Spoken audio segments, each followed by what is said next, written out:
In late 2021, Geoffrey and Victor Max collaborated on a fictional retelling of their so-called star-crossed romance. Every character, event, name, and likeness presented in this audio has been fully fictionalized, and any resemblance to real individuals, whether intentional, implied, or coincidental, is purely accidental. This narrative is performed by Victor Max, who also contributed creatively to its development.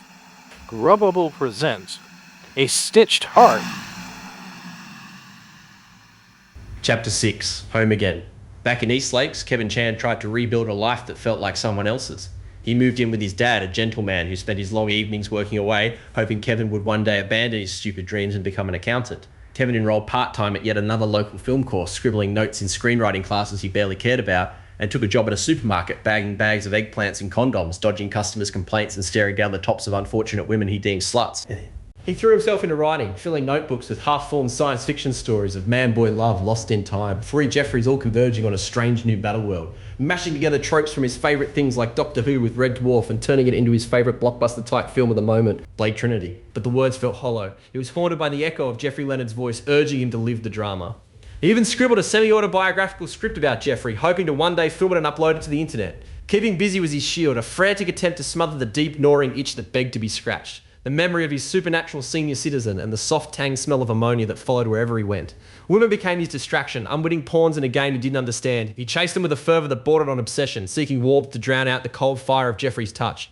There was Jennifer Edwards, a barista with a very crooked smile that twisted like a question mark. Her laughter sharp and fleeting as she poured his coffee. Then Rose Sherry Galea, a news producer of some shit Kevin didn't care, whose natural smell was plainly curdled milk, a scent that lingered on his skin after their hurried encounters. Their warmth, their softness couldn't match the inverse intensity of coarse and scarred hands. Kevin's desires twisted, growing darker, more desperate as he sought women who'd let him dominate entirely and who'd do the same with him. His encounters became a ritual of control and surrender. In a dimly lit motel room, he met Kirsten, a waitress with tired eyes, who let him bind her wrists with coarse rope, the knots biting into her skin as he whispered orders in a voice he barely recognised.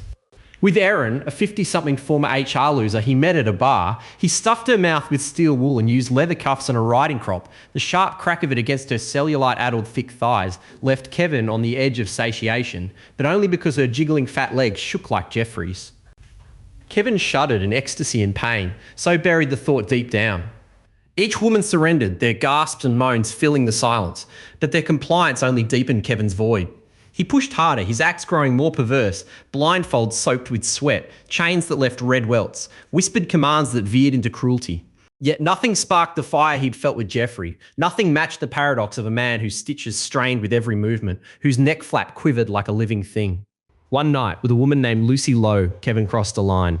In his cramped apartment, the air thick with the scent of lube, warming whipped cream and overripe bananas, he unleashed his darkest impulses. Lucy, a paralegal with a nervous laugh, agreed to his every whim, her body pliant under his hands. He dressed in a Sailor Moon outfit, the pleated skirt absurdly tight, his face smeared with blackface paint, a grotesque attempt to lose himself in the performance of his depravity. He placed a strap-on harness before her to be used on him as she continued to fill his mouth and cover his face with whipped cream before she slapped him and let him swallow it, just as he begged for it.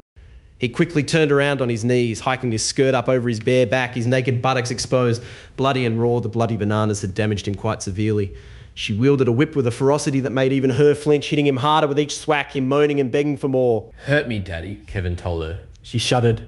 This wasn't what she was into at all. Her sharp gasp snapped him out of his haze, her eyes wide with fear rather than surrender. "I can't do this, you're too messed up," she said, yanking her trench coat over her bare shoulders and storming out, the door slamming behind her. Fucking loser, he heard her mutter through the wood. Kevin sat frozen, the room a chaotic tableau. 4 bloody bananas scattered on the floor, the unused strap-on discarded, a bowl of congealing whipped cream soaking into the carpet. He caught his reflection in the cracked mirror, sweat slicked, clad in a Sailor Moon skirt, blackface paint smearing down his cheeks like tears. He thought he was normal, his writing was improving, his job steady, his life a patchwork of effort to fit in. But this? Maybe Lucy was right. He was in a hole, a pit of his own making. His depravity a mockery of the man who'd been with Geoffrey. He sank to the floor, his hands trembling as he wiped the paint from his face. Laying in a fetal position, crying and shaking, the memory of Geoffrey's touch, cold, commanding, alive despite his stitched-up form, flooded back. The tremble of his flabby bicep, the sway of his neck flap, the mismatched eyes that saw through Kevin's defences. Nothing filled the void. His depravity, whips, bruises, the occasional cry, only mocked his yearning for that stitched-up man. Kevin clutched his notebook, its pages filled with stories he couldn't finish, and whispered to the empty room, "I'm trying to forget you." But Geoffrey's voice echoed in his mind, that gravelly murmur. That was an evil occasion, wasn't it? The itch remained deep and unscratchable, a hunger that no other man or woman, no act, could sate. Am I suggesting you subscribe? Well, yes.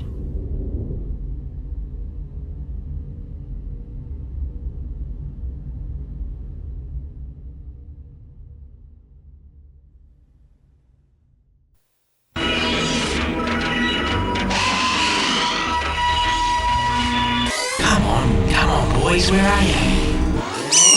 Oh, there's one.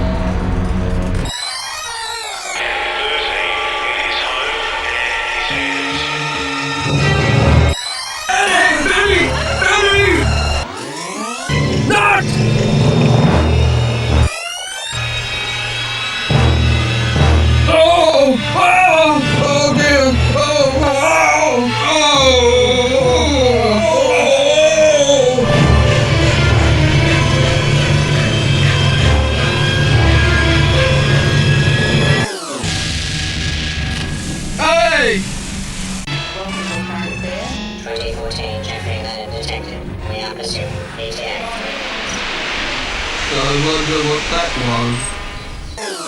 Oh no! Cybermen!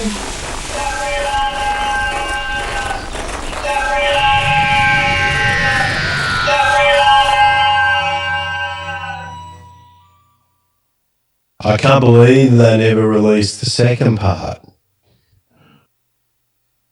But thanks to the leak, it's here. Part 2 of the 3 Geoffreys. It's sick. It's hilarious. Will Cyberben finally take out Jeff? Keep your eyes peeled. It's coming soon. Tell them to like and subscribe. Don't forget to like and subscribe.